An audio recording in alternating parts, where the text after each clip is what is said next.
instead of my lip like being firm and taut. Exactly. You got the angle right at the table, so covering my stomach. So we're good. We're good. You look great, Thank seriously. you. Appreciate Yeah, it. yeah. Appreciate it. But dude, it's really exciting to like have you on the podcast because it's like I feel seriously like I'm a really big believer of like you know how when you meet someone and then you're like I think I might have met this person like in a Really? past life. Scary. I know. Maybe I knew you in my past life. Or Maybe. you do remind me of like friends that I have. Okay. And like that comfort of like, oh, this is like you remind me of a friend. That's and interesting. So that's comforting, you know, where you're like, oh shit, like you got like a same kind of vibe. And Yeah. so like it allows for it to be a little bit more, you know, like smooth sailing as opposed to like, oh shit, this is a new friend. How Right. hard are they gonna judge me? I know you're judging me still real hard, but you Yeah, know, absolutely.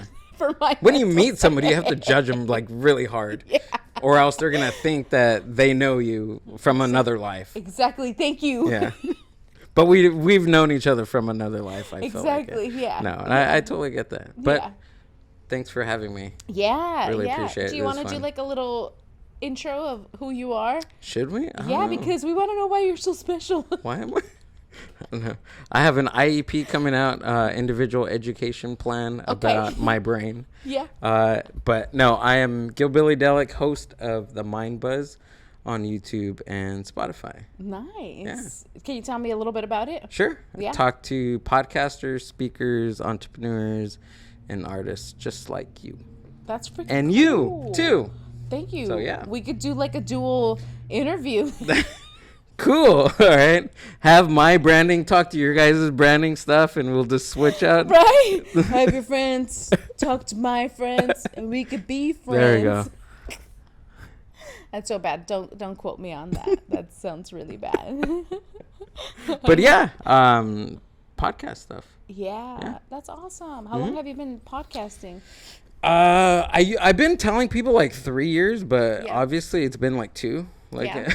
I kind of went back and like looked at dates and stuff, so it's been like 2 years. It feels like 3. It's weird, Nice. but yeah, 2 years I'm sure it's been like 3 podcasting. Just kind of like we lost a year. maybe. We lost the year Yeah. somewhere there. Yeah, you know? are we even gonna count like 2020? I don't think We so. should because you know we did get a little older and it, you Yeah. know, but I think we should and we shouldn't, you know. Mm-hmm. But yeah. Kind of like on the back burner of like the years no one to wants count. to really think about it that Yeah, much. we all but- have that like drunk Theo, and like nobody wants to talk about it. So Exactly. I think we should treat like 2020 just like the drunk dude, you know, on your family. that The guy does all sitting on their fucking crazy couch. shit, and Right. you're just like, fuck, don't invite him. Don't. Ya sabes cómo se pone. Don't. We invited him to a podcast, and he's all drunk. He went to Rambles. some brewery Yeah. in San Diego, and then Yeah. he went to the one next door. Yeah. He's all high. Yeah. You know, you don't want to do that. I mean, Right. he sounds fun. He does. You're like, wow, he's the life of the party. You're like, you don't want to stay away from that uncle. It's like, Yeah. he sounds pretty cool. Yeah, he's Like- he's the one that has all the cool stuff going on, you know. Yeah. I think I had like a Theo like that, and he was like in a band, and you know, like you're just kind of like, damn, he's always around a bunch of like really hot looking chicks, you know, and you're just kind of like, damn, okay, like you know, like cool, like maybe I want to be in a band, That would definitely But- draw me in, right? Yeah. Yeah, drew me in. but I don't think it's the same Yeah. for women, you know. It's not like you're in a band and all of a sudden you got all these like. But why guy do you think that? groupies. Why is it different between know, females and males? I just don't think us women are that desperate to be like, oh my It's god, desperation there's that gets you. you know? So desperation equals like a good time, maybe. Can we agree to disagree on? Exactly. There yeah. we go. The more desperate you are, the more fun you're gonna have, ladies and gentlemen. Exactly. So be desperate. Be desperate at any chance you get, please. Or just be open-minded. There we go. But Desperate, open-minded. Yeah, desperate, open-minded. That's why we is go to it. college, right? We go to Ex- college to be desperate and open-minded. Exactly. Yeah. Mainly because our parents kind of push us in that direction, and then they say, hey, if you want to live here for free, you're going to have to go to college, and then you're like, fuck. Yeah, I gotta do something. Yeah. I gotta be desperate. So, yeah.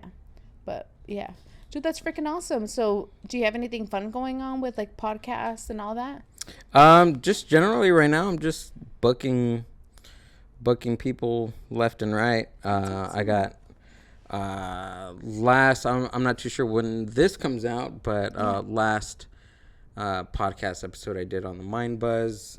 I interviewed Mario Zolorzano, and he's a really great, and we talked about this before, great artist, blacklight artist, mixed media artist, as he likes to call himself. Nice. Based in Pomona. So I had a really good chat with him about his art, about his cannabis fanaticism type of stuff. So that was the last one I did, and it was pretty cool. That's freaking awesome. It was great. Yeah, you told me a little bit about him, and I just love all types of mediums of like different art and all of that. And, especially when people are starting to kind of look at it like in like outside the box kind of thing, where you're like, wow, this is great. Like, how could we, kind of like make it a little bit more of an experience, you know, where it's like we could all get really creative with anything, So I love that. Like, I was a big fan of, do you remember like they had like Spencer's? I know they still have Spencer's, where it's like they would have blacklight posters. Yeah. Oh, absolutely. Stuff. Yeah. So I remember as a kid, I was like, fuck yeah, I want to have like a poster like this. But my mom would be like, no, know, because she would be like, no, like she just didn't get it, Right. So it's like now seeing all that kind of stuff where you're like, oh, that's so cool. I've always been into like psychedelic art since I was like very young. Nice. And it was like very young, where I didn't really like completely understand the art, but I just was so drawn to it. I'm like, I'm sure. Wow, this looks cool. Oh, there's like a light that goes to this thing. And it makes it even look a lot cooler. Yeah. Yeah. So I mean, I've always been drawn to that trippy type of That's awesome art, and the dripping art stuff, the mushrooms, everything. It was weird, like very young, like 9-10 years old. I'm just like, oh, that's cool. That's freaking awesome. Did your parents ever? My dad was very like he came from like the Chicano culture, loved lowrider type of, he was into that lowrider oldies culture. Nice. So I was always drawn to his music style. It's super cool. And like from the lowriders, and then the different movies that came out, Up in Smoke, like it was so weird because he let me like watch those films, and I was like very young, so I was like, okay. So I was just drawn to that like from a very young age. That's so awesome. Yeah. And he used to give me the records from Cheech and Chong. I used to listen to them. Like their duo comedy is awesome, especially the movies. Oh yeah. Yeah. And then now they're getting into like NFTs. It's crazy. They're just like, their art is just being translated decade by decade. Oh yeah, like, big time. They're staying relevant. Yeah. And you know what? It's so crazy because my dad was like big into like Cheech and Chong and like the movies and all that kind of stuff. And I remember just kind of like, watching it and just being like, okay, this is like, like I feel like we've never, like I never grew up with like, this is a PG-13 movie or this is a rated R, like it was never like that. Like it was more like, this is like a film that like my parents thought like you could definitely like watch and you'll be fine. And I turned out perfect. Look at this. Yeah, right? I think we both did. Yeah. We all did in this room. So it's We're like, great. like it's like, it wasn't. Yeah. Yeah, it wasn't. But yeah, I feel like my it's definitely like something where it's like, I don't remember there being any kind of like weird ass violence or anything in like that kind of movie or anything. Yeah. So yeah, it made for like a really, I remember my dad would be like, I'd be in a Cheech and Chong and you would be like, oh my God, you're the mom, and you're like running, you're just kind of like, why are we running from them? They're not even scary like that. But, that's what I remember. But yeah, it was really an interesting, like, time to like grow up, So yeah. So you're very into do you do the psychedelics or are you into like the cannabis? All 100% above. Nice. Psilocybin mushrooms, lysergic acid diethylmide, also known as LSD. Wow. Yeah, everything. Yep. Good stuff. I've never I've never done like you like edibles, right? Yeah, I do like edibles. Yeah. So the from what like I've talked to certain people that have tried psychedelics, the high amount of milligrams of THC is like a baby to like a psychedelic trip. Wow. Yeah, I would probably say like take 100 milligrams of THC and see how that treats you, and then times that by like 1,000. Okay. Yeah. But it's so weird because it's like a, I don't know how to, it's, and then it's hard to explain, to translate into, different feelings, but it just, ultimately you have to try it. Yeah. But, like there's been a lot of like health, positive, health related, mental health related, things to psychedelics. Oh, dude. Yeah. I think that's what drew me in. Nice. Yeah. It was the art, coming up, and then, it was like the literature and how, the whole culture is back in that. Like I'm drawn to like the 1960s psychedelic scene. Yeah. So that's what like drew me in. And like from there I started reading a lot of Richard Halpert stuff, Ram Dass, and all those guys from that era. Super cool. Yeah, Alan Watts, everything. Yeah, dude, I look back at some of the fabrics that were made during that time because like I love that. That's fucking cool. Okay, hold on. I'm gonna put a pause on that because that's so fucking cool that I get to talk to somebody, but also talk like about the era. Yeah. But on a different art thing. You know what I mean? Like if you talk to a musician from there, they'll talk about the music from there. But now I'm talking to a person that's into sewing and fabric, and now you get to talk about like that type of stuff from that era. I think that's cool. But I want to hear about I love that time frame, right? Like 60s, 70s. Like I wish I could have worn some of that stuff, and there's still stuff out there that's like in really good condition, or just fabrics, but I love the fabrics from that time because it's like you could really tell that it was very inspired by a lot of like psychedelics and just like things that were happening back then, where it was like a lot of flower power, like a lot of like just colors that you're just kind of like, whoa, those, like you're seeing a lot of like neon pinks with a lot of like really like neon turquoise, and you're just like, whoa, that's like, it plays like with your eyes, and you're like, oh, that's so cool. Like it does something, like for me, like fabric does something for me where I'm like, oh my god, the feeling of like looking at those colors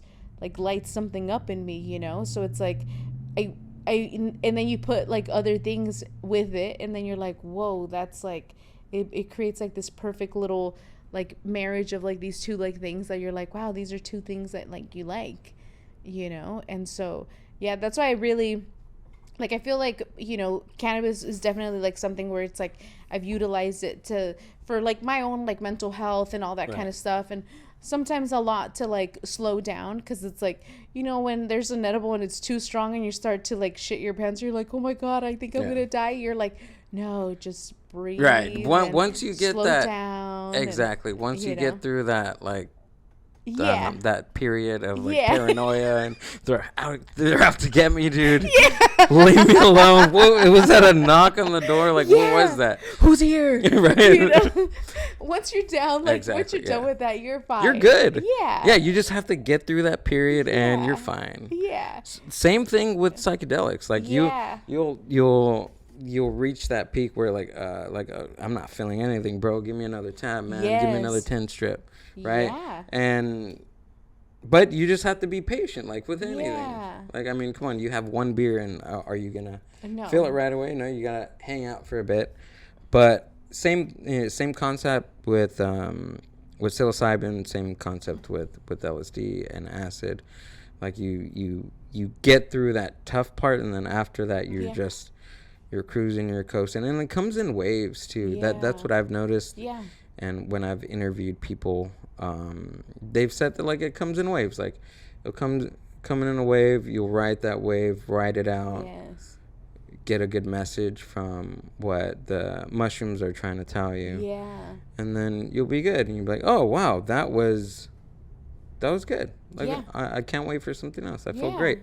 And then another wave will take over you, and you'll be back on the same boat. Yeah, you'll go through something else that Yeah. is trying to teach you stuff. Like a lot of people even think like you take mushrooms or you take psilocybin or you take any type of psychedelic, and it'll fix you right away. Yeah. That's really not the case. It's like these psychedelics, these pathogens, these things that are given to us are trying to show us who we really are and show us the significance of our human presence on Earth.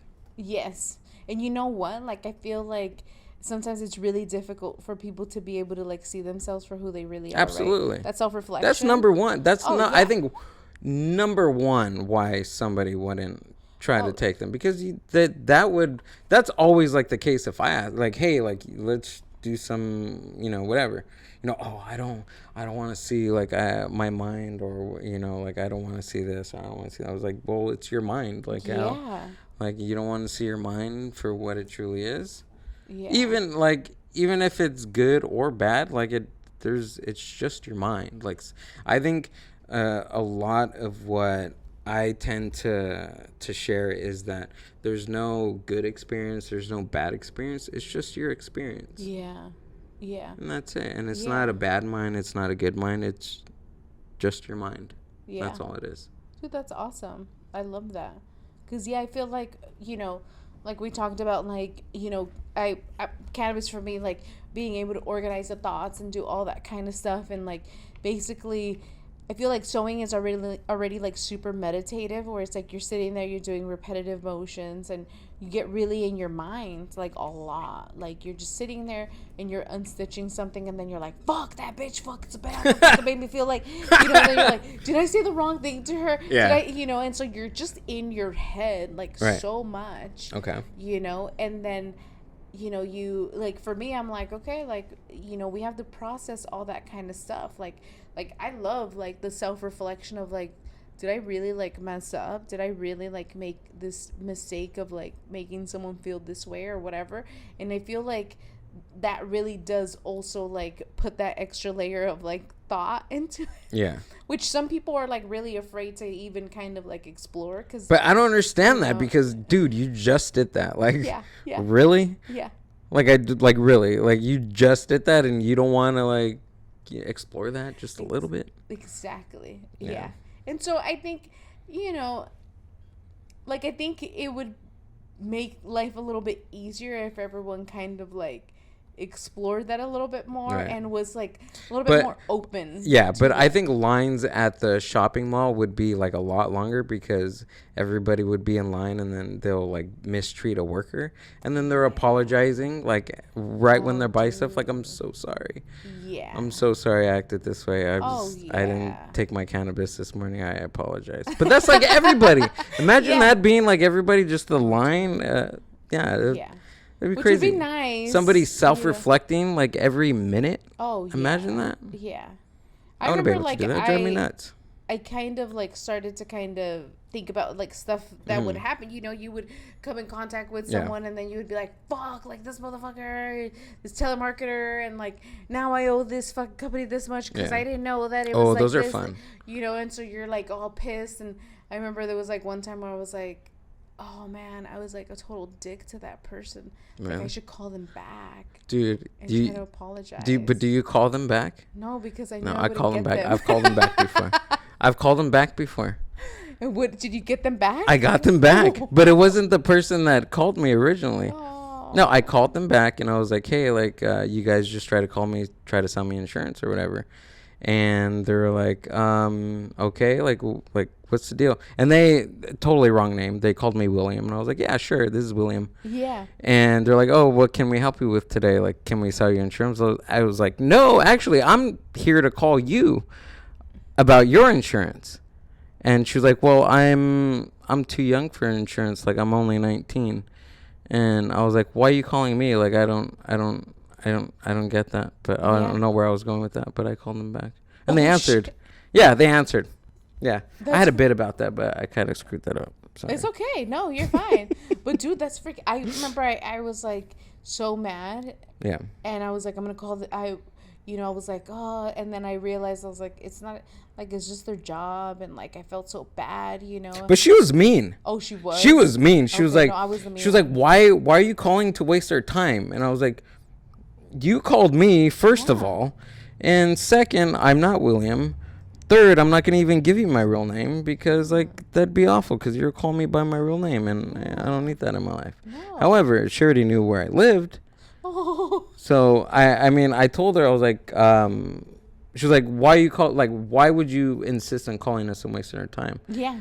And I told her, I was just like, well, you're like consistently calling me every week. Yeah. About insurance. Then I really don't want. Yeah. So stop calling me. Yeah. But yeah, moral of the story, she got mad at me. Wow. For calling back. Wow. And trying to sell her insurance. So you got to give them a taste of their own little medicine. Exactly. How do you like it when we call you? Right. You don't like it. She didn't like it. Exactly. She was upset. Yeah. She was really upset. I think that was like one of the most difficult jobs that I ever had. Cold calling? It's like, yeah. Yeah. I was like, ugh. And people would just be like mean, and you're just like, I'm just trying to do my job. Mm-hmm. But I think as a woman, like, it helped to be, you know, to do the cold calling. Is it? I mean, I don't think anyone was really like that mean to me. But I would just be like, like I think it was like one of those jobs where it's like, my sister got me this job and I should come through. That was part of your pitch, like when you call. My sister got me this job, so look, I just like, hey, I just gotta make 100 calls today, bro. Like, come on, help me out. Yeah. Like my boss is watching me right now. Can you just throw me a bone? Oh, dude. Just stay on the phone with me like 10 more seconds, and I'll tell you thank you and have a good day, and then I'll move on to the second call. Exactly. Or actually, can I call you back again? And that will be 2 calls. Exactly. Right? Like, let's just pretend we're friends on the phone. Exactly. The whole time you're like, oh, I'm making a sales call, and like it's gonna be a sales call, and it's gonna be yes, but yeah. I'm like, you could just tell me anything about your life, and you just have to be straight up with them. I think that's what it is. I used to lie to them when I used to do cold calling. We all do. Yeah? Because it's like, you're just kind of like, you know that the freaking vision of the company sucks. And right. You're like, look, I'm just trying to fucking eat today, dude. Yeah, I need this job. I'm not even getting paid for this. This is an internship, bro. Like right out of my trade school. Yeah. So can you at least give me some hours at least? Exactly. Some calls. No, seriously, my sister ended up getting me that job, and I was like, fuck. Home warranty shit, and I was like, I don't know anything about home warranty stuff. Yeah, I don't even have a home. Yeah, you're just like, dude. Lived in apartments and boxes my whole life. Like, leave me alone, man. Yeah. A home? You kidding me? Calling everyone, and you're just like, oh god. So yeah, I ended up getting fired from that job, but it was what it was, you know. But at the time, I was like, I hate this whole cold calling thing and just trying to get people on the phone and to try to sign up to talk to them about homes too. Right? And you're like... Imagine they're like, I fucking lost my fucking home thanks to you guys. And you're like, oh my God, I'm so sorry. You know? So you're like, you know. I need to call customer service, please. Yeah. But I think it was like a good... I'd get fired from that job, definitely. Yeah. I think they'll look at my resume. They'll look at my resume and they'll be like, this guy doesn't even have an address. Like, he just put like a Pizza Hut address on there. Or like that was my first job. Right. Oh, there we go. Sorry, I didn't. But no, I hit a soft spot there. Okay. Hopefully they can sponsor us. It's like Urban Leaf and Pizza Hut. You're like, two of the best combinations. No, it should be Domino's because we fucking order Domino's like at least like once a week. Yeah. I know that's so bad, but no, it's not bad. No, I'm a pizza guy. Yeah. I'm like, dude, let's order some pizza. They know you by it, just like when they call. Like, this bitch again. They're like, Claudia, really? What's up, guys? No, I have it already saved on like a pizza profile. Oh, you do? I ain't calling no one. Oh, there you go. Just one click, and you're good. My card is saved. It's easy. Like, damn, that's smart. Yeah. I remember being the Pizza Hut person that would answer. Oh. You know, I think I have traumatic experience from like Pizza Hut, and just as a kid, like my parents didn't speak English, and so then they would be like, call the fucking pizza place and order a pizza. It's $19.99, and you're like, okay, and you order it, and they're like, why is it 25 something? And I was like, well, you wanted 2 toppings. And then they'd be like, call them back and ask them why is it. And you're like, that annoying kid. Hi, my parents want to know why you're charging them $25. I thought like the ad on TV is $19.99. And you could hear them in the background. It's because you have 2 toppings. And you're like, fuck, like, don't kill the fucking messenger. Like, dude, obviously, like, fuck both of you guys. Like, I'm just a kid in this equation, And so then I'm like, and then my dad would be like, we'll take off the second topping. And you're like, okay. And, so it's like that traumatic experience of like, someone that's impatient with you while you're ordering a pizza, to where for me, I'm like, you know what? I'll just create a pizza profile and I'll just click. And just then click it, it's done. You don't have to talk to humans. You're all good. It just gets delivered. Childhood traumas right there, Yeah. Childhood traumas equals like, pizza profiles. Pizza profiles. Yeah, now we have a pizza profile. It's easy, it's convenient, and but it is one of those things where, But what I liked is that you found like you've seen an issue. Exactly. That really resonated with her, right? And you're just like, you know what? I'm not going to deal with this every Friday night. I'm just not. Like, I don't want to self-reflect. No. You have to self-reflect. When you order pizza from my childhood. Yes, exactly. And that created something like a new avenue for you in your adulthood. Exactly. And I'm not the kind of person where it's like when Manny is like around, he'll be like, I could just order online, and he does a lot of online ordering, with like food or whatever. And so I'm like, cool. I'm not that kind of person. Like, I like to talk to someone. I like to go into the coffee shop and make conversation with people. So I'm that freak, okay? The one that's like, what would you recommend? And you're like, fuck, bitch, I don't want to talk to you. It's like, really? But you're like... For my coffee? Exactly. Yeah. So it's like, I'm the kind of person where it's like, But you're at the counter, or you're just the patron going in there? Just the patron. Oh, okay. So, Oh, you're one of those. Yeah, I'm one of those. Where it's like, I'm like, wow, this is an experience. Like, you should recommend what I should... 7 a.m. in the morning, lady. No, I'm trying to experience coffee. That's what I'm trying to experience. I'm like, do you recommend anything? They're like, to get the fuck out of here. Yeah, coffee. Leave now. But for me, 9:23. Get the fuck out of my shop. Come here later when it's not packed and we got a bunch of fucking people on the line. But I feel like... Where are these beans from? Are these beans organic? Can I? Do you have a copy of these? Can you just just one bean? Yeah, just one. Please, just one. For my journal. Let me check it out. But I to me, like, that was one of those things where I was like, I do feel that it was like such a traumatic experience where I was like, whoa, I think I would want to kind of go back and like create like some kind of thing to where it's like I don't have to feel like that, like 8-year-old having to order a pizza and people being annoyed with me. And not that like as an adult they would be like annoyed with me, but it was just so significant in like my childhood that I'm like, I don't know, it's weird, but yeah.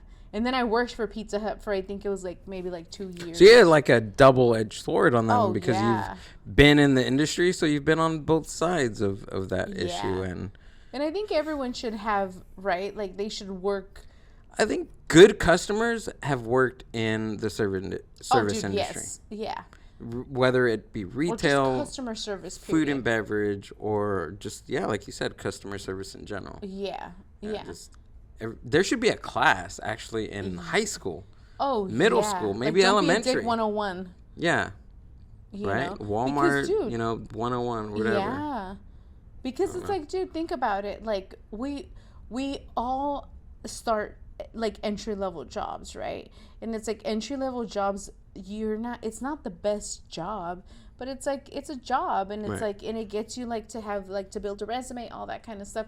So it's like you having like this experience is crucial, right? And it's like sometimes it's not like the best experiences, but they're experiences, And I just like I really, like I enjoyed like knowing what kind of like customer service I would like, not that you have to bend over backwards, but I think like having like so much like customer service like experience, when we opened up our shop, we're like, why, if I'm bending over backwards for like someone else's like customers, like why wouldn't I do that for myself? Yeah, you know? but that's part of your entrepreneurship, right? Like that's just built already in you to treat customers, treat, you know, business to business, just like how you would want to be treated.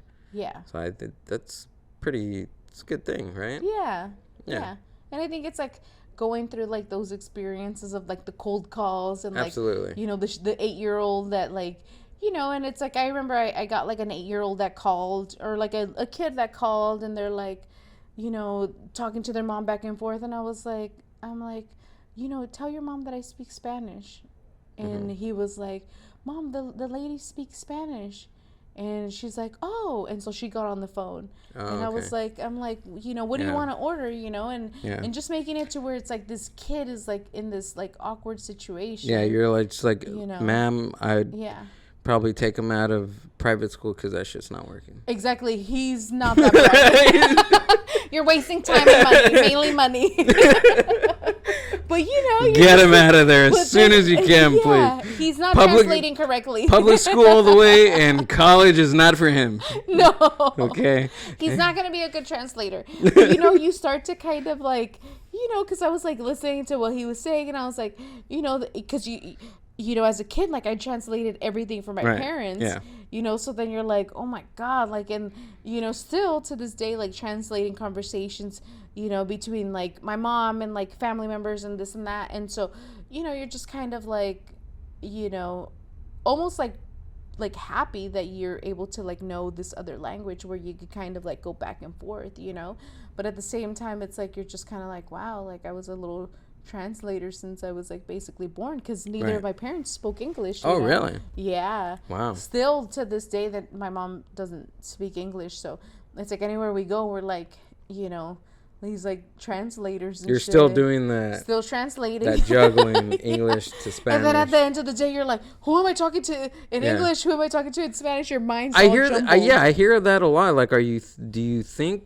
like, let me ask you this, like, most of the day are you in like Spanish mode? Like, are you answering stuff in your mind? Like, how are you talking to like, what language do you talk to yourself? Is it Spanish or is it English? I think when I was like a kid, mixture of both? It was definitely in Spanish, like emotions and all that kind of stuff in Spanish.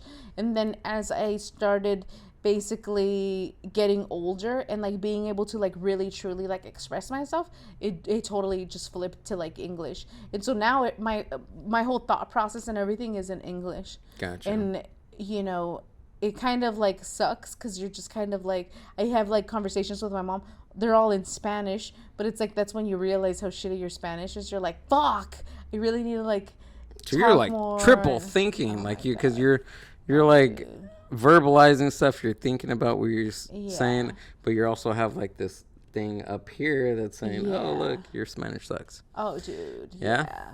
That's I think crazy. it's been like really interesting to basically. When you're high, are you in like English or Spanish? Are you English or Spanish? I think it's French. Are you high in Spanish right now, or are you high in English? Sí, señor. like how does that work? Oh dude. And you know what, it's so funny because it's like I've always like, you know, people think like because I've always wanted to learn a third language just because I want to be a show off. I barely know one, and she wants to learn 3 languages. It's crazy. Just because, you know, I want to show off a little bit. Yeah. But you're one of those. I know 3 languages. Anybody know, know, Spanish? You won't even use I know French. Yeah. It's like, dude, I asked you for Spanish, like French. You're like, fuck that person. French and Spanish, I know. And English, obviously. I didn't want to learn Get out of my club. Get out now, please. Oh, dude, yeah. So, yeah. But, you know, I think I wanted to learn another language only because I was like, ooh, it would be fun as a challenge to like learn something new and like kind of put your brain through like that, because it's all memory and I'm good at that. So I was like, oh, that would be cool. But yeah, it's not gonna happen. I mean, basically that's all language is just memory. Like sound. It's muscle memory and sound. Yeah. And I mean, we do podcasts, so come on, we can learn French. Come on, dude. Done. done, right? Next week's episode, yeah. next week's episode in French. In French, okay? Like, booyah. I'm high in French now. I know. We could wear, like, the little hats and all that eat French toast, pancakes, whatever they eat French over fries. there. French fries, enchiladas. The whole thing, Right, all of it. Just all, like, a spread right here. Crepes? You like crepes? Yeah, we could do that, too. Like, just spread it all out and just be like, look, this is, a theme. It's a thing. Because, everyone has themes. So it's like, but it would be fun. But, absolutely. Yeah. So do you have anything other than, like, the events and stuff like that you've been working on to, like, put on? I know you guys, you were saying that you had just put one on, right? Yeah, we just did like a few weeks ago, we did a open mic at Horchateria Cafe. Super cool. In Paramount. Nice. Yeah. How was that? That was fun. Yeah. That was fun. I set up the stage, did sound, the lighting. I had a photographer come out and take pictures. Like it was a really cool event. I love that. That we put out. The first couple of them, I just did the sound, and then I was just getting more involved. Nice. And hey, you should just do here. I mean, you should do this. We should have lights next time. I'll bring a rug. Nice. I'll have some accent lights. You should do, like a comic here, and then like music, and then another comic. Yeah. Like, we're working on the set list, and nice. I hosted the last event, and it was cool. So we're looking to do another one in October. If not October, then November. That's freaking awesome. Yeah. I love that. Yeah, it's I great just stuff. recently, like, we went to like poetry night, but they also had like rappers. Yeah. And like they had this whole entire thing, and it was called the Acid Vault. There we go. And it was nice. Yeah, it's actually tonight. So, really? Yeah, it's on a Tuesday. It's a lot of fun. I think the bar's open downstairs. I don't know if they do like every Tuesday like poetry night or anything like that, but it was. And it's an open. It's an open. Yeah. Thing just it's open mic. Come and do your thing. I think they do have like open artist mic night. Mm-hmm. Do you have to sign up before you go? I think so. Yeah. Okay. But it's really cool because it's like the whole vibe of it was like totally different. You're just kind of like, oh shit! Like I had never been to something like that, so it was such a cool experience to just kind of like see. For them to have like a platform for like artists to come out and to exactly like I mean. That takes a lot. Yeah, and especially it takes a lot just like from every aspect. Like most of these comics, most of the musicians are just average people that have never done an open mic before. Yeah. And we gave them the space, we gave them the time to showcase what they've been working on. And I think ultimately that was amazing. Like, some of them, granted, they're like, they'll grab their phone if they're like, going through their bits or whatever, which was fine because it was all like a positive, supportive environment that we were able to put on. But awesome. Having a space for musicians, having a space for writers, poets, comics, people, telling stories or whatever. It's a good. Yeah, it's crucial. It's a good way to serve your community. Yeah. Because you're serving your community. You're showcasing that you have artists within your community, but it gives other people like in the audience to see that what their community is all about as far as like in artistry and comedians and musically as well. Yeah, I love that vulnerability of like, you're gonna get up there. You are super vulnerable. And you're gonna fucking say whatever the hell you're gonna say. Yeah. And like people might be like, what the fuck? And and that's part of like the process, because it's like, that's what it is. It's like getting up there and like, saying what you have to say and, like that. Like I feel like we're not, like we don't like to be vulnerable, Like, absolutely. we don't like to be like. Something in our psyche that is telling us that don't do that. Like, don't do that because it hurts. It's going to hurt. Yeah. And I think that there is, like, a lot of strength in vulnerability, Absolutely. Being like, hey, you know what? Speaking my language right now. Exactly. Yeah. Because it's like, dude, there has to be, like, that kind of, like, almost representation for, like, hey, like, I'm vulnerable in this situation and this is why. because it's like I feel like we are constantly like having like these shields, right, where we're like we're so this and we're so that, right? But it's like there's also that vulnerability of like, hey, you know, we're transparent, and you know, this is what happens and this and that.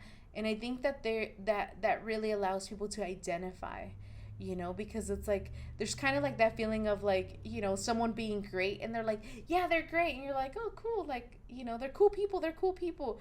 You're like, I don't know if I could identify if I'm that cool, but it's like that vulnerability aspect, like people could identify and could be like, oh wow, like I could feel that, like, you know, in a way it humanizes people a little bit more, you know, like you become a little bit like, you know, like you get to their level and you're like, I feel that, you know, as opposed to like we're constantly so judgmental, right? Yeah. And so I feel like if we could kind of like, you know, be a little bit more like empathetic towards people, like absolutely, the world would be a little better place. Right. You know? So everybody should just get on stage and just go with it. Just take say a microphone. Whatever the fuck you gotta say. Whatever's on your mind. It's pretty much what my podcast is about. No, but absolutely. Like there's one thing like getting on stage and just doing your thing, and like I've been on stage like 100 times, and still like it's like that nervousness. And I've talked to a lot of comics too that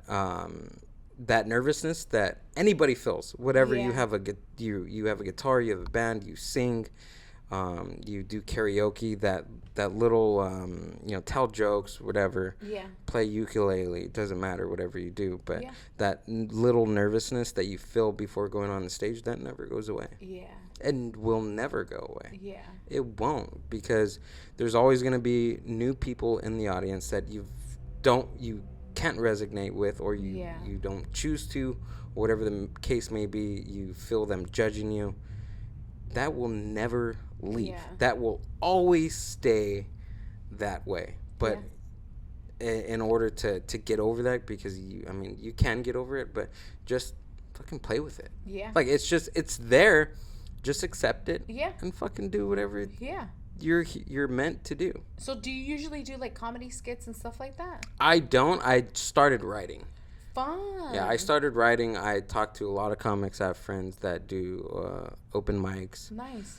I started writing, and what really gave me the idea of writing was the podcast. Nice. Like I've fell into a lot of digital stuff through the podcast. That's awesome. Yeah, and just talking to people, and like I would talk to somebody and I would listen back to the audio, or some like one of my friends, or early back in the podcast, it would be like my family.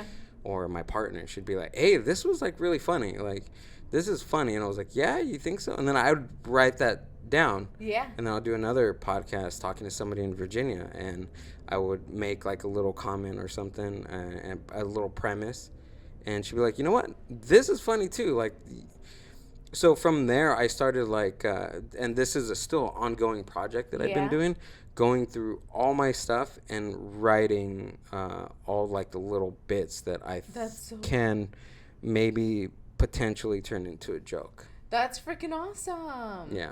That's really, really cool. Yeah, it's a project, but I'm going through it. And the last, like the 100th episode, I kind of like tailored that to that, because it was just, I think it was like over 180 something clips that I clipped over the past 2 years. Wow. Yeah. That's freaking cool. Yeah, so like those little things I would write down to see if they're funny. If not, then whatever.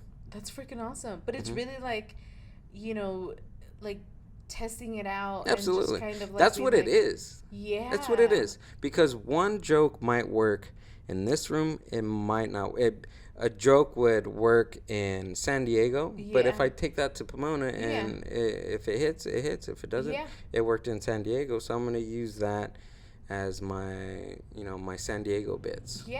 Whenever I go to, Barrio Logan or something. Yeah. Because, dude, I have, like, this fascination with, like I freaking, like, I listen to, like, comedians and, like, little bits, and I'll be like, oh, my God. And, like, I'm fucking full of myself, so I was like, oh, my God, like, I could be a comedian. You're like, you can't. But, you're just kind of like, this is like really cool. And I have like funny stories. Right. And, but it does take a lot of time, like how you're saying, where it's like you're actually going through like the bits and writing them down. And it's like the process of learning comedy is not fun. Oh, yeah. It's not funny. Yeah. It's not. Yeah, no, I'm sure. It's That's not. Why it's like, I've learned. It's like, out. I've tried it, and I haven't done an open mic yet, but I've been to so many that I'm comfortable because I know what to expect from just an audience perspective. Yeah. And if I of course I'm gonna be nervous. Fuck yeah, I'm gonna be Yeah. And not everything will work that you're doing. Exactly. They have when I was learning different writing in college is they have this concept when you're writing to kill your darlings, and that means if you have a good idea, just write it out, and if it doesn't work, then it doesn't work. Kill your darling. That's it. Start all over. Wow. Yeah, because if you're holding on to that idea and it's not working and you want it to work, you want it to work so fucking bad. You just want it to work. Please let this fucking thing work, but it won't. So you have to scratch it and let a new idea come in. Wow. Whether it's in writing, whether it's in a video production, whether it's anything creatively. Yeah. Right? Your ideas just flow and flow and flow. And I talk about this all the time. Elizabeth Gilbert, her book, Big Magic, there's a concept that she has in there about ideas. And an idea goes from one brain to the next, because if it doesn't, if it needs a host, an idea needs a host. Yeah. And once it gets into your brain and you don't do anything with the idea is going to leave. Yeah. Because it's going to find that that host it's not all about it. It's not about, an idea wants to grow. It wants to grab onto different ideas, right? So it's going to move. And typically that's how she verbalized what an idea is something that's moving, that's spiritual, that's ever moving, ongoing. Once an idea has been birthed, then it will move on to something else. Yeah. I love that. That's really freaking cool. But yeah, I never,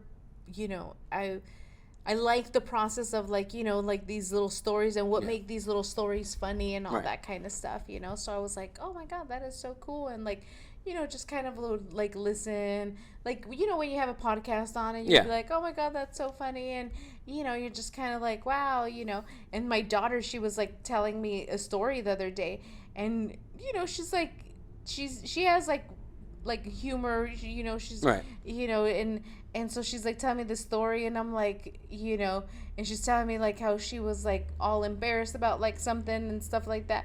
And I was like, oh my God, that was the funniest thing that she's ever told me. And so I laughed, and I think she kind of thought that I was laughing at her, and I was like, no, I'm laughing at the story. It's funny. So hilarious. You know? So it was we're all in the car, and I was like, tell Dad the story. It was hilarious. Yeah.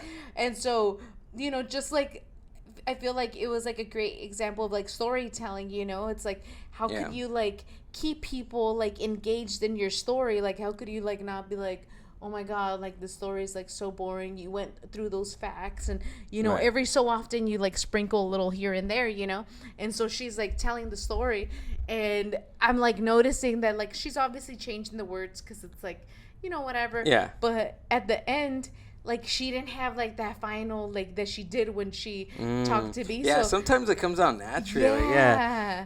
I've tried with Amber, I call her, she's my comedy coach sometimes, and I would tell her stuff, and she's like, oh my God, this is fucking great. We would get back to the studio, and she'll give me a mic, and I would do my stand-up, and she was like, you know what, that didn't sound as cool as it did on the way to the fucking cafe. What the hell's wrong with you, dude? But sometimes it just comes out naturally. So now what I do, I grab my phone if I think that or a concept will work, or an act out or whatever, then I would just grab my phone and talk into it like I would do it on stage, and I would copy it that way. That's freaking awesome. Yeah, it's an ongoing thing. Like, that's really cool. I think, like, honestly, why I haven't completely went into comedy is because I know myself. That's what I would be all about. Yeah. Like, I'm super compulsive when I want to learn something, and I don't stop until I find that I am okay. That's awesome. At doing it. That's really cool. It is, but I want to do a lot of things. I want to do a lot of things. I have a lot of friends that are like that, and they're like, no, bitch, I have a lot of lists of shit that I'm trying to work on. And you're just kind of like, oh, you know. But, I mean, it's great to, like, at least be impulsive. Right, but exactly. But I feel that will work in the type of media that I am in. Like, that would completely work. Oh, yeah. Like hosting the open mics. Fuck yeah. Yeah. Like, that's just right in line of what I do. Yeah. Right? I could totally see, like, you even testing out, like, your material with that, you know? Absolutely. Because it's, like, that's, like, the perfect time, and it's, like, and I feel like it takes, like, a specific person to be a host. Right. You know? Like, you have to have some kind of personality, Something. You know? Like, a little, you know, just you're special, bit. You know? Yeah. And so I just feel like, you know, people that do that, like, you have, like, a presence and energy about you, you know, where it's, like, you get on the stage and there has to be that confidence of, like, hi, I'm here, and this is what we're going to do, and, like, people, like, your presence demands attention, you know? Absolutely. And I could totally see that. Like, I could totally see... Like, it's like I'm on stage, guys, and we're gonna listen to some, you know, music and poetry and comedy, and if you don't like it, go buy a coffee. Exactly. And then come back, sit down, because this is gonna happen whether you like it or not. Exactly. Yeah. Which is really cool. Like, that's such a cool thing to, like, even, like, hosting something is, it's like, fun. It's really fun. I'm sure. Like, I enjoy it. It's like your party. I exactly. And you're hosting it. Like, it's your party. The people that you invited are, like, doing stuff for other people that also got invited. Yeah. And which is so cool. It's just, like, a really good show. Like, enjoy it. That's so cool. Yeah, it's super fun. I love that. Like, we would love to freaking go out just to kind of, like, check it out and just... You know, should. Yeah, we will. Yes. You gotta tell me, like, what, you know.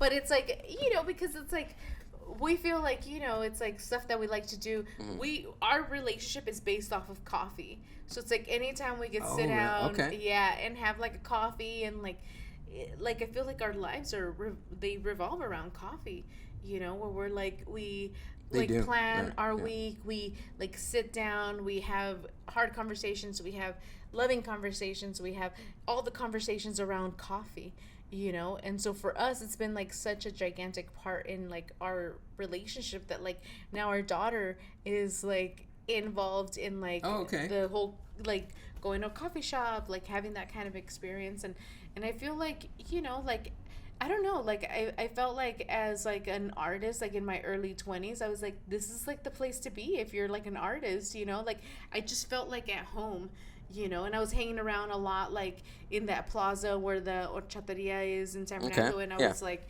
you know, that was like the place to like, you know, go and like see like cute guys that were in your area, and you were just kind of like hanging out and like catching up with like your friends, and you know, everyone had like, you know, stuff to say to each other, and you know, and so it was like a fun experience, you know. But I do feel that like coffee shops, they really offered that kind of like experience for people, you know, where it felt like, I don't know, you kind of like belong there. But it's like a community of just people enjoying one substance that is really good, like bonding very popular over coffee. Yeah. I've always loved that, and especially like when it got colder, because you know, you get to layer your stuff, and then you got like a warm cup of something, and you're just like having like this whole like bonding moment of like, you know, you sit there and you talk about all kinds of stuff, you know. So like I feel like it's definitely been a huge part of like our life, you know. So so we basically have to make it out too. I think you should. Yeah. I'll definitely send you a date once we get something ready for the next one. Yeah, because that would be fun, you know, just to get out of like, you know, like our circle norm of, like, of yeah. it's always nice to kind of like escape and just be like, hey, for the day. Yeah. Or For the day, I'm coming out to Barry Logan to do a podcast. Yeah. And we usually like, I'll go down to like my mom's house, and I'm telling you, it's like 2 blocks away, and I'll be like, yeah. And so we usually do like at least 2 days. Like we'll get there at night. Oh, okay, and then cool. We'll spend the whole day like in LA and like nice. just try to like make it to where it's like, it's like a whole thing or whatever. And so it's a lot of fun to like go out, and we do like a lot of the thrifting and a lot of that kind of stuff. So it's like it just kind of fills the day, and then you're like, fuck, we needed more time to run around and do this and that. So I think there's a lot of stuff that's happening in LA that is like there's a lot. It's like there's like stuff happening on downtown every street. Oh yeah. And it's not just downtown in general. It's like all the surrounding cities that have stuff going on. Yeah. Too. Yeah. So it's like Santa Monica, the beaches there. It's everywhere. Yeah. Is that how it is in San Diego? Yeah. There's stuff. I mean, there's any place that you want to like basically visit. There's always something happening. Right. And I feel like San Diego's like everything's like so close to each other that you get there within like 15 minutes. I thought Chula Vista was gonna be far from here. Yeah. And it's really close. Yeah, right? it's pretty close. Like 15-minute drive. I thought it was further than that. It's pretty central. Yeah, and then the beaches is right here. Yeah. Right. So you don't have to drive too far. Which is nice. Petco Park. That's it's a right beautiful here. stadium. I have my feelings about the Padres, but that's a beautiful fucking stadium. I'm jealous. Oh yeah. I'm jealous. Yeah. You should be. No, Dodger Stadium is freaking ancient. Yeah. It's ancient. They gave me a hot dog, and it was like, it had cobwebs, and it was like, dude, like, this hot dog is older than that ketchup pump over there. Dude, please give me something else. For real. No, it's a really, like, we've been there like a few times, and you're like, oh shit, you can see like the whole, like, basically like harbor when you're there, and you're like, damn, like, I think San Diego's like such a beautiful place to like live in, because it's like you're surrounded like by water, like it's just like the people are really nice, like the beach, like it's just a beautiful vibe, It's a little slower, it's like really cool, like the people are awesome, but there is a lot of pockets of like different like little cultural pockets, different like stuff, but it's a really nice stadium, and we don't go out there as often as we'd like to, because we're more into like the arts and stuff like that, but we're not jocks is basically what I'm telling you. But I'm a jock. Sorry. You can tell. I'm an athlete, 100%. I'm an athlete. Yeah, you're like, what can I say? What can I say? But I chose Mind Buzz over being a pitcher for the Dodgers, so I'm into art. Yeah. That's it. So yeah, I kind of figured. I was like, absolutely. You know what? I was gonna play for the Rams, but I was just like, you know what? This is not for me. Yeah, I'm a jogger. I don't know if you could tell, but sometimes I see like people and they're jogging, and I'm like, fuck, I wish I could do that. And man, it's like, you could, and I'm like, no, I couldn't. I like the idea. I like the idea of it, but the actual doing it is. I'm like, I'm not. It's hard. I don't want to do it. Same thing with like hosting stuff. Yeah. Like people like, oh, I could 100% do that, but when they grab the mic and they go up there in front of like more than 50 people, they're like, this is not. You're an MC.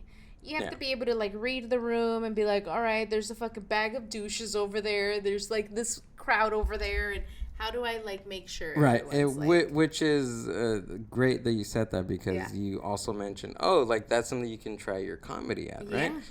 I did, and then I didn't. Like I wrote skits for different little bits, I guess, not skits, for each.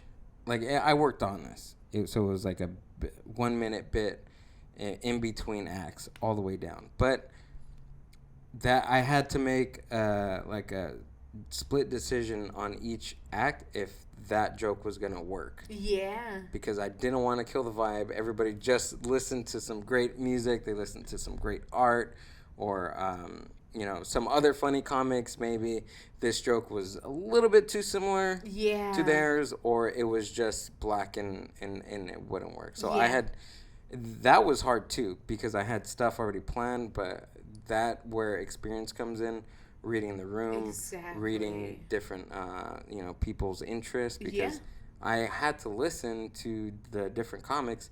If that joke, if that cum joke didn't work with them, my cum joke is not going to work. Oh, yeah. Absolutely not. Yeah. So it's really like being on your freaking toes and being like, oh shit, would this like do well? Yeah. And you're basically like being like, okay, like I'm in front of all these people, like what is going to work? Exactly. So you really have to be like on your fucking toes like during the whole entire time, and then be engaging with the audience, and then remembering the people's names and coming on. By the end of the night, I was exhausted. I was like, give me that paper. I'm just gonna be like, all right, this guy's a poet, whatever. Come on stage, Jose. Yeah. Do it. No, Jose, that's more mentally exhausting than Yeah. like actually, doing all kinds of, like I don't think people understand how mentally exhausting that and can be. even if you're a podcaster listening, hey, I'm gonna try to do open mics. Yeah. Do it and tell me how it went, because I went into hosting open mics to I can host a podcast for an hour. I can host.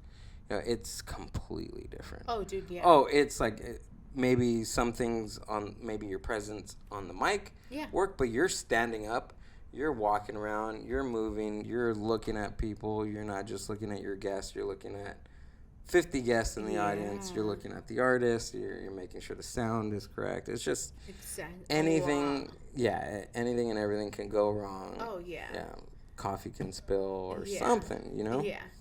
There's it's like fun. 5 people on their phone, and you're like, pay attention to me, and you're just kind of like, everything. Yeah, I've totally I do like guest speaking sometimes. Okay. Like at usually like with youth. Okay. And I feel like those are really hard because you're like, oh damn, these are gonna judge me real hard. And so you're just kind of like, you kind of get nervous about it because you're like. You're like telling them your story and all that kind of stuff, and you're just kind of like, all right, how could I get street cred with these kids? Because it's like you gotta be relatable. How can you relate to them? Right. And so it becomes something where you're like, oh God, like I totally understand how like teachers like have to like basically like have like some kind of like similarity with them, so they're like, oh okay, like my teacher isn't like this or that or whatever, like I could like I like this class because whatever, but it does become like something where you're like you really have to be on your toes and making sure that it's like this conversation you were gonna have, you have to totally like switch it because it might not work, but yeah, I feel like any kind of like live like speaking, you're just kind of like, oh God, this could go real bad quick. And usually they do. They go really bad or they go really good. You have to do so many to where like you just, I think, and that's the thing, like with doing like open mics and comedy and podcasts and stuff, like you're not gonna always win. No. The more you do, the more you get better. I think that's why I love to do what I do, being on the mic, is because, or being in front of a camera. It's the more you do, the more you get better. Then the more you get confident on what you're doing. Yeah. And I love that kind of stuff because it's like, it's so true. Like, you have to suck first. Yeah, you do have to you have to be really shitty. Exactly. That's just the process. Trust the process. You gotta suck. Yeah. That's it. You just gotta be terrible. Boo you off stage. You gotta be terrible. Get out of here, loser. Yeah. That's fucked up. It's like, really, you Mom? Suck! It's like, really, guys? Like, I invite you guys over here and this is what I get? My own family, my own people are out here doing this to me. It's like, really, get off me, ho! You're not funny. Get out of here! Yeah. Like, this is my dream. Get out of here! I thought this was what's gonna be my thing. It's not. It's like you're reading my thoughts. I know, you're like, oh man. But you know what? It's so true. It is one of those things where it's like, I feel that it makes it easier when you've done it so many times. I mean, I don't know the like your personal history, but like, did like when you were sewing and stuff, like, were you as good as you were? No. Now? There's a process, now I'm fucking, right? I would like to think that I'm better. I think that with sewing, it's always. I mean, I'm good, but I'm good. I could be better. You know, I know that there's things where I'm like, ooh, like I could definitely be better at certain things. You know, and that's the process too. Yeah. Right. Like you're analyzing your ability. Exactly. And if you don't have that if you're not analyzing your ability to do a certain thing, then I feel like you're going to be stuck. Yeah. Because growth is uncomfortable. Yeah. And it's very uncomfortable to be judged and not only like from somebody else, but be judged by you. Yeah. Yeah. Mainly because it's like that was like one of the things where it's like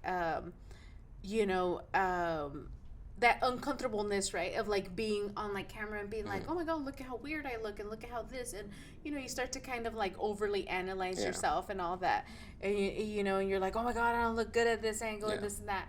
And so for me, like, I really lost a lot of that kind of like feeling and like emotion when I was like in middle school, and I think it happened like when I was like in 7th grade. Shit, that happened to me last week. Last week, I'm like, I can do another podcast. I could do a podcast. I could finally go to San Diego, and I can do Soloka's podcast, and Skills Pay Bills. I could finally do it, and I'm here. Yes. It's growth. This is growth. People are seeing growth right now. Live. And so, I had like that kind of, like, I had a friend at the time, and she was like, you shouldn't care about what anyone thinks about you. Yeah. And I was like this little fucking like goth kid that was like going through like a really difficult time, and I was like, you're right, fuck my parents, fuck everyone, and like go straight to fuck everything. The next day I had like black eyeliner, and I was like fucking, my whole fucking jacket was zipped up all the way to the top, and I was like all black, and I was like, yeah, you're right, fuck everyone, like I don't care like what anyone thinks and this and that. And I really took that as like something where I was like, you know what, like maybe not fuck everyone, but like I need to be able to like learn to accept myself for like who I am, and like all my flaws, all that shit, like all that uncomfortableness, because it's like, dude, like if I can't laugh at myself, like, it's like I have to be able to like be in that uncomfortable position and laugh at myself. I have to. Yeah. I have to. I think just at the end of the day, just like I have to be able to not. I think that's another thing too. It's like I try not to take myself too seriously. Exactly. Because once it starts to be like actual, like type of, we'll say quote unquote work. Yeah. Then it sucks the fun out of everything. Like I try not to take myself too seriously. Like with the podcast, with with just art in general. Like it's there to be enjoyed. Yeah. And for entertainment of whoever your audience is. Exactly. And once they see that like, oh, you're just being kind of serious or whatever, it's not fun anymore. Yeah. Yeah. I remember I had talked to this person, and they were like, they said something to me where it's like, because I've always had like this really like hard time of like basically being like, oh, what if, like I was basically like telling him like something about like, well, what if like something happens with this or whatever, and he's like, your job is only to create things. Yeah. And then once you create these things, like you just have to let them go, and then it's not for you to worry about what happens to those things. Like your job is only to create those things, and that is your job. Now, aside from that, like if you're like, oh my god, well, what if someone sells this thing and does this thing? He's like, that wasn't your job. Like your job and like what kept you like, in like the space of like feeling whole and feeling happy was that you got to create these things, and everything else doesn't matter. Like you have to detach yourself from it. And I was just kind of like, fuck, that's hard. Yeah. You're just kind of like, if it's a piece that you've been, yeah, I think because you've built value with that piece, like there's this like weird connection between you and a piece of audio, you Yeah. and a piece of, you know, fabric. Yeah. Like you've built a relationship, and there's some value to that tangible item, or something in, you know, cyber tangibility or whatever Yeah. the case may be. Yeah. But you've built that relationship between you and the piece, and sometimes it's hard to let that go because Yeah. it was your baby for, you know, a day, Yeah. a week, a year, 10 years, whatever. Yeah. You know? And then, yeah, so I was like, it really was like one of those kind of like mind-blowing moments where you're like, oh shit, like if I could really, like, and it's simple too, right? Yeah, like disconnect myself. That's the most simple. You know, that's the most simple like, concept yeah. is just fuck it, just let it go, like, yeah. and that will fix all my worries to yeah. my relationship to this thing. That's all I had to do. Yeah. Really, guy. Yeah. But I was works, like, where right? were you this whole time? Right. I've been fucking. How'd you meet this guy? We're here in the studio. Yeah. Dude, I swear, like, the space, like, when, like, the garage doors open and everything, like, I get to meet, like, a lot of really magical people. That's cool. And I'm like, and I always, like, think, like, I have, like, I'm hokey like that, right? Where I'm like, I think we've met before in past lives, you know? And you're like, okay, you weirdo. Yeah, right. But it's like, I do feel that people are meant to come into your life for specific reasons. I want to do mushrooms with you. Okay. That would. Yeah. Absolutely. Yeah. Like I could definitely take mushrooms with some. I typically you know how you tell people like, hey, like I think I've known you for like in a past life. Usually my comment to somebody that I've, you know, feel very, you know, comfortability with is, I could do mushrooms with you. I could do drugs with you. Like that's common. That's not common. Like my two things, like I don't trust people that don't do drugs, and I just don't trust people in general. But if I can do drugs with you, then you've got a special place in my heart. Exactly. I feel like it's the gray hair that kind of makes people feel a little bit more comfortable. But I mean, if you knew me in like a past life, then that's strange. Like how do you feel? Like what is it? Is it like a deja vu type of feeling? No, like I what feel is like it? Please you just describe that experience to me, because I want to know. Yeah. So I usually like, it's rare. I meet a lot of people, right? Like during like the whole entire day, and so I usually meet people and I'll be like, we vibe really well. And you tell them that? Yeah, and I'll tell them that. What is their response when they tell you that? They're usually like, oh shit, like they get happy, you know, they're like, cool. And I'm like, we're like vibing right now. Really? And they're like, you're cool, okay. Claudia. Oh my God. And so then I'm like, dude, like, and I do feel that it's like, it's kind of like souls like reconnecting with each other. Wow. And they haven't seen each other for a while. So it's like it's like you've been around each other before. And so it's like I feel that. Like I feel like we vibed really well. And it's like and there isn't that feeling of like we just met. Mm-hmm. Right. You know? So Dang. it's like when you're telling me we didn't, but I think we have. Yeah. Right? So that's like kind of like one of the things where it's like, because dude, I'll meet people like I recently, like I think it's been like a couple of years, I met my stepbrother for the first time.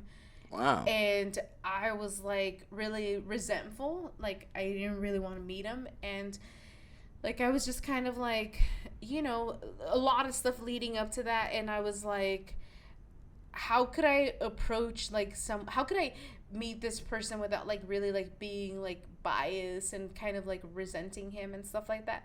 And I just kind of like treated him like he was walking into my studio. Wow. You know, and I was like, hi, you know, and like just kind of like really open arms and, you know, that kind of like feeling.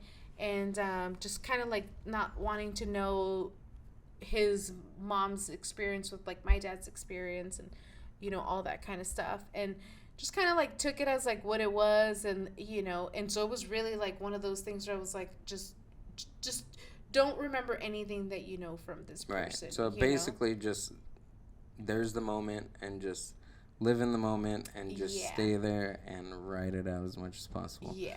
Past experiences don't matter. Exactly. Your anxiety about the future doesn't matter. Just live in the freaking moment. Just being like, hey, you know what? Like, he didn't want to be born in this situation. I didn't want to be born in this situation. We're both meeting each other because, like, we obviously, like, have some kind of interest for each other. And, like, we genuinely want to like get to know each other. And you know, I think it was really hard for me because it's like I have like brothers from like, you know, that like I grew up with and stuff like that. They're my brothers. Like I would fucking die for them, you know. And him kind of like putting himself in that same kind of like cup really was like, nah. And so it was hard for me to kind of like be there, you know, and be like, and he's like, I'm your brother. And I was like, no, you're not, you know. So it was hard because it's like, you know, as much as like, you know, he is my brother, you know, it was like, you know, it was really more of like that experience of like growing up together, going through like hardships together. And like, I think if we would have grown up together, regardless if we were blood relatives or not, but we grew up together and we had some kind of like love and respect for each other, you could be my brother, right? You know. But it's like I just kind of felt like, you know, it was a lot for me. So just kind of going into that experience of like, you know, just you know, be super open-minded and stuff like that. But yeah, it goes back to like, you know, meeting someone and you could meet someone and be like, hi, how are you?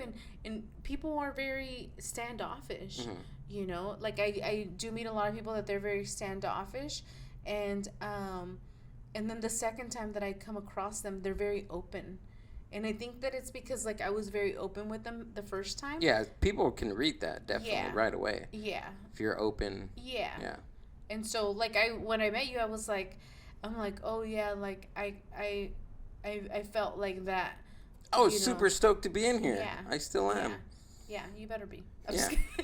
No, but I was really excited. I was like, oh my God, this is going to be great. And I didn't know what to expect, you know, because it's like, it's harder when you don't know someone and then you're like, we knew you could talk, you know, because you have a podcast and stuff, but it's kind of like that nerve-wracking. But I'm a host of a podcast. Yeah. I'm not a guest every week. That's I think true.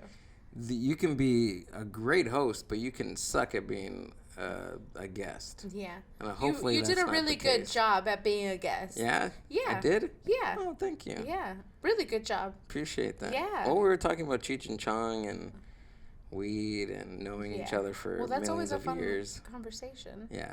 You know. You talked a quick question. You talked about birth at the beginning of at the top of this. And you also explained that like both you and your brother were born in a situation that you both didn't want to be a part of, right? Yeah. What do you think about people being born just in general without even being asked to be born? There's an actual lawsuit with that.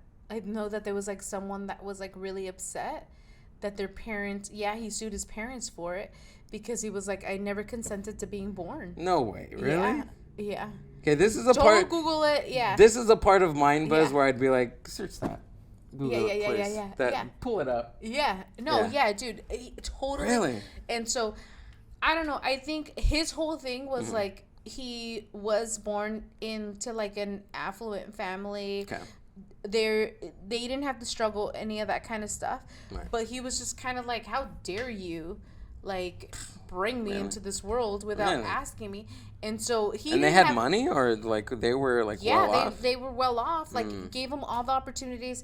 You know, he went to college, all that kind of stuff. And he still had the audacity to be like, why am I here? Yeah.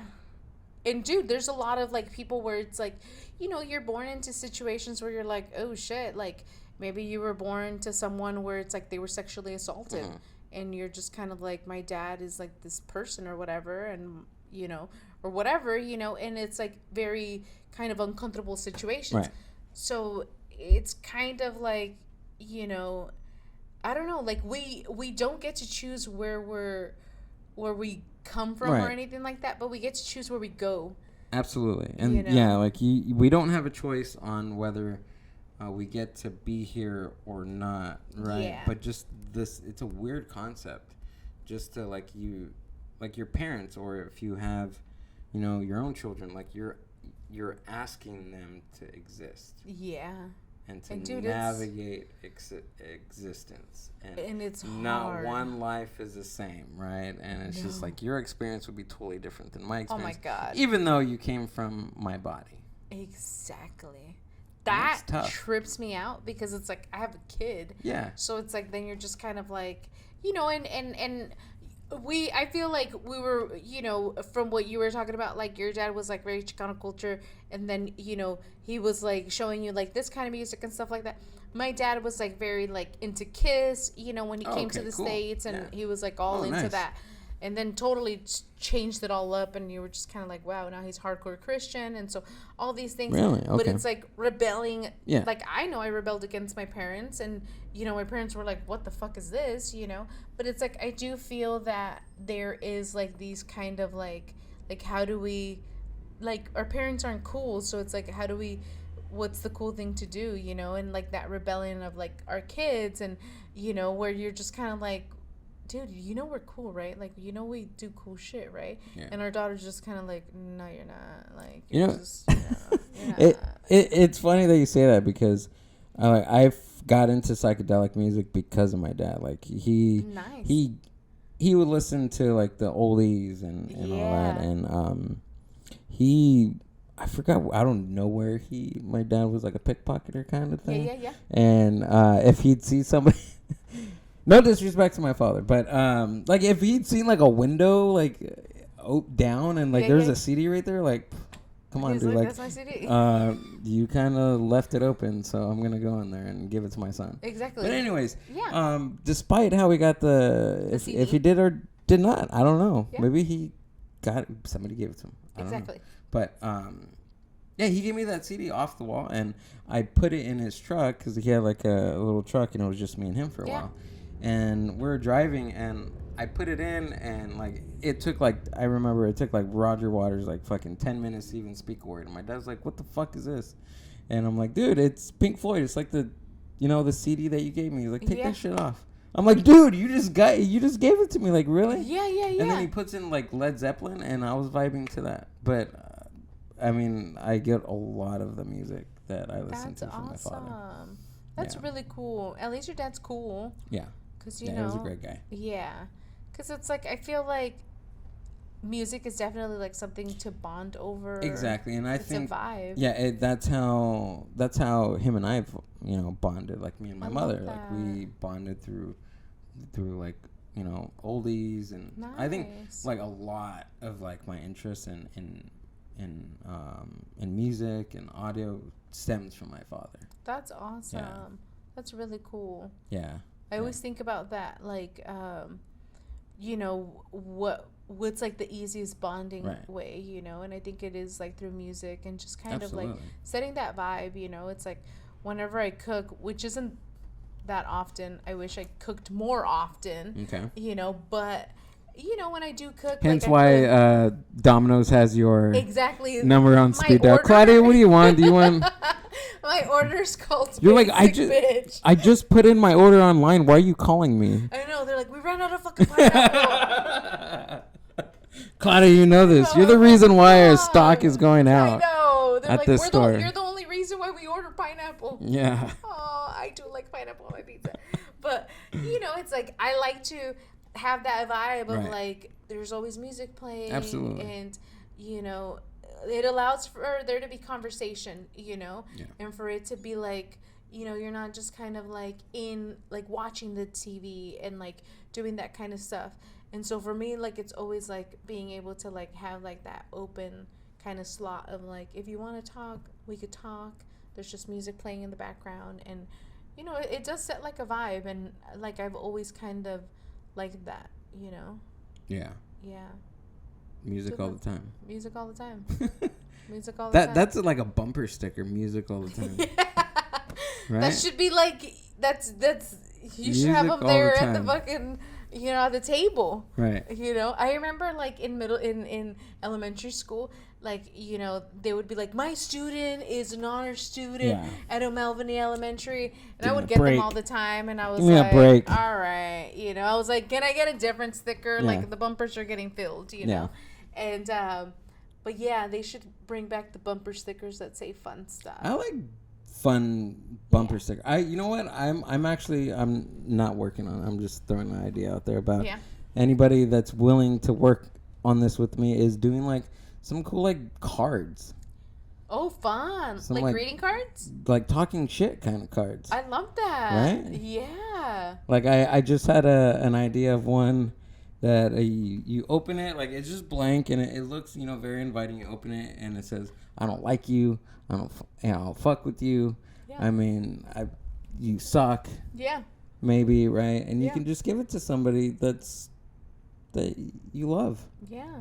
Right? Yeah. I like that dark humor kind of stuff. I think so. You know, because it's like... You need that. It's a love language. You can't be positive all the time. No. Well, the other day we were driving, me and Manny, and there was like a car right in front of us, and there it says, honk if you're happy. And Manny's like, no. And I was like, are you not happy? He's like, I am, but I don't want to disturb the fucking, the traffic of like, and I was just kind of like, how often does this, like, she like wrote with like a marker on her, on her like windshield, honk if you're happy. And I was just kind of like, damn, like I kind of felt like she was a little desperate. Like just somewhere out in like National City, and I was like, wow, that's, you know, which, you know, everyone should be honking, but it's like, at the same time, it's like, you know, like, no, don't fucking disturb the traffic. Right. You know, but yeah, but it was like kind of like sad. I was like, you should honk, aren't you happy? And Manny's like, no. Honk if you're depressed. That would be on my car. Would be honk if you're depressed. Honk if you hate your job. Honk if you hate your job, right? I mean, honk if you hate your boss. If you hate your partner. If you hate your partner. A lot of people do. They do unknowingly, and which is fucked. It's like, why are you honking? It's like, don't worry about it. Like, they're sitting in the back and they don't see the bumper stickers. Like, why the fuck are you honking so goddamn much? Like, what? Shut up. Dude, hold on. Just wait. All right? Yeah. There's a reason why you're sitting in the back and not next to me, okay? Exactly. You're not a co-pilot. Yeah, sit in the back. Exactly. It's Uber season, bitch. Exactly. That's what you tell them. Take the back seat. Without the B word. I'm sorry about that. Yeah. No It's disrespect. okay. It's okay. No disrespect to anyone. It was a term of endearment. But, dude, it was awesome having you. It was awesome having you on the podcast and just kind of hanging out and, you know, just... This is fun. Building like a fun friendship that we've had for a long time. Right. Past lives. So, yeah. 100%. I'm excited that you get to like show up and this was great. Space. Do you want to say anything else? This is great. Thank you both for having me. Dude, anytime. Yeah. This was you're fucking great. Thank you. I loved it. I love it in here. I love the vibe. It's a little hot, but... It's all good. I like it. It's a sweatshop. It's supposed to make you feel this way. Is it? Yeah. That's the experience? That's the experience. It's part of the art show. Thank you, though. Thank you. Yeah. All right. We're good? Hey, stop it! All right? Yeah. We're good? Yeah. Follow the Mind Buzz on YouTube and Spotify. Cool.